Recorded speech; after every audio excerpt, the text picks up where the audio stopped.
mengakui, tunduk, dan setia kepada Negara Kesatuan Republik Indonesia. Proud to play for the country and I'm happy to be here. Thank you.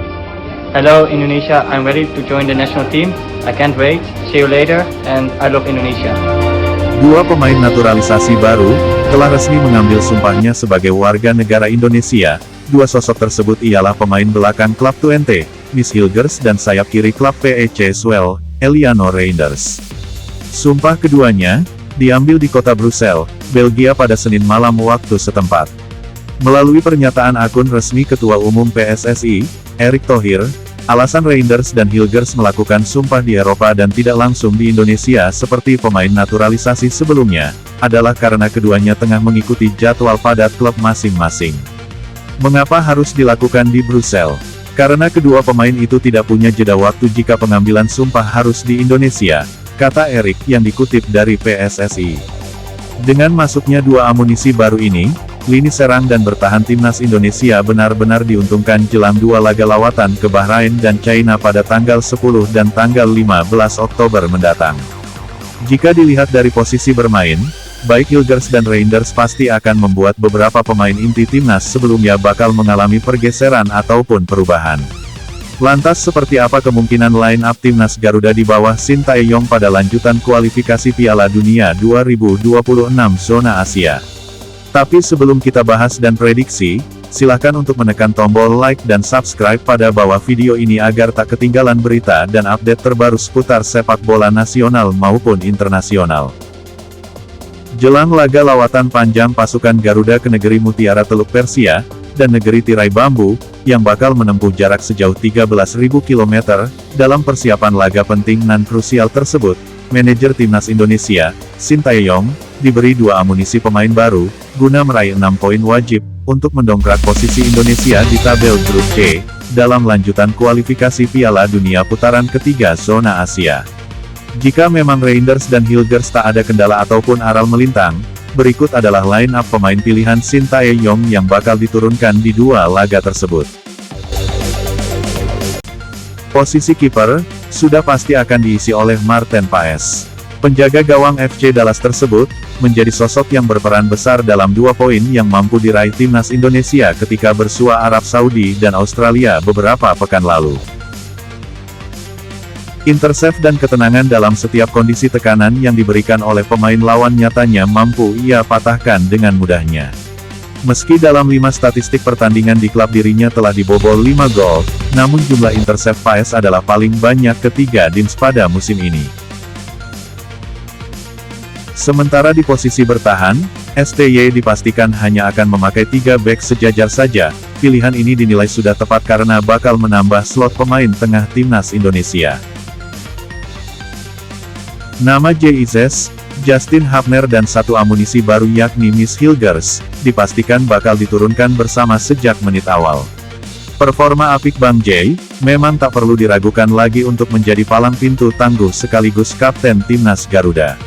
Untuk Miss Hilgers, laga perdananya dengan seragam Garuda di dada, memiliki bekal catatan impresif, dengan mampu menjaga lini bertahan FC Twente bersih dari kebobolan dalam 3 laga terakhir di era divisi Belanda.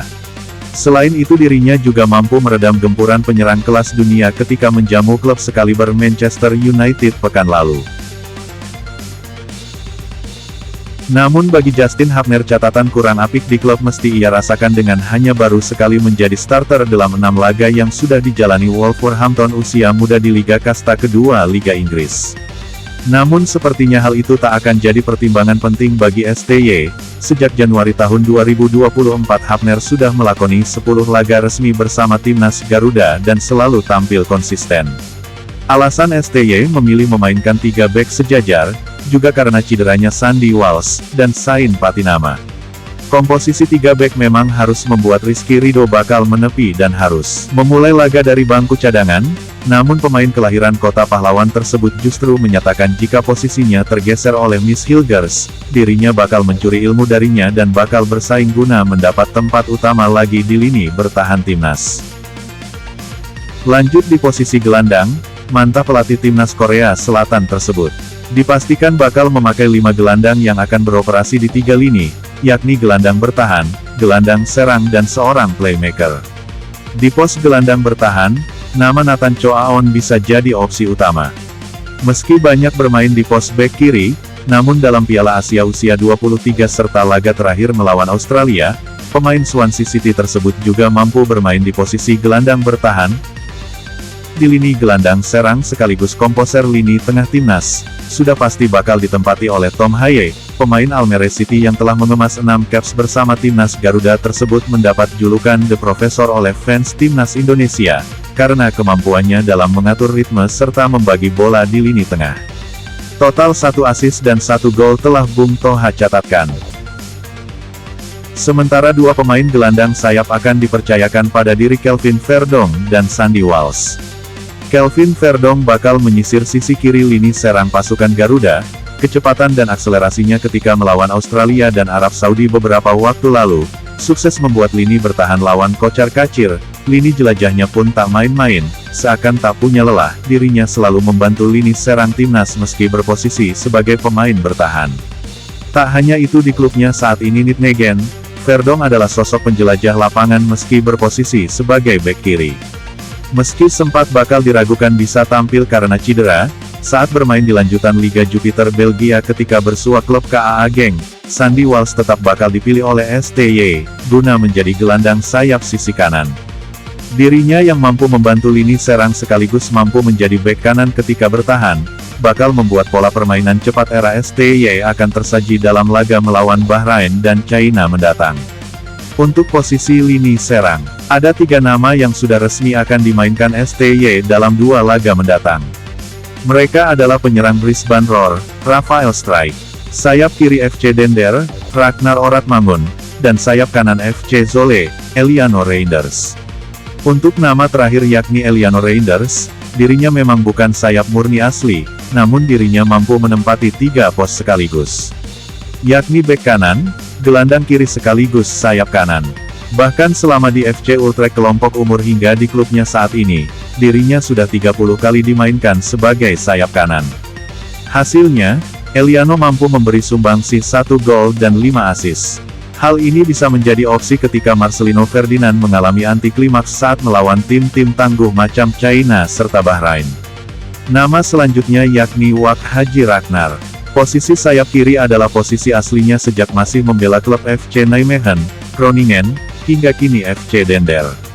Meski dirinya adalah satu-satunya pemain keturunan yang belum pernah membela timnas Belanda kelompok umur, namun kemampuannya dalam mengeksploitasi lini bertahan lawan lewat akselerasi dan aksi individualnya sukses membuat lawan kocar-kacir. Terbukti dengan 1 golnya ke gawang Vietnam ketika menjalani laga debut bersama timnas Indonesia, serta 1 assist nyelenehnya ketika bersua Arab Saudi. Jika 11 nama starter adalah pemain abad naturalisasi, bagaimana nasib pemain seperti Rizky Ridho, Pratama Arhan, Witan, Marcelino Ferdinand hingga Asnawi Mangkualam? Jawabannya mereka tetaplah punggawa Garuda kebanggaan negara. Hanya saja jika ingin realistis pasukan Garuda melangkah jauh naik 50 besar ranking FIFA, hingga lolos Piala Dunia, tentu saja kita harus membuka pikiran dan wawasan bersama-sama. Pemain naturalisasi atau bukan, mereka tetap orang Indonesia asli, yang berjuang dengan peluh keringat hingga darah, guna mewujudkan mimpi 290 juta jiwa rakyat Indonesia, untuk menyaksikan bendera Indonesia berkibar tinggi dalam ajang pesta sepak bola terbesar di seluruh dunia.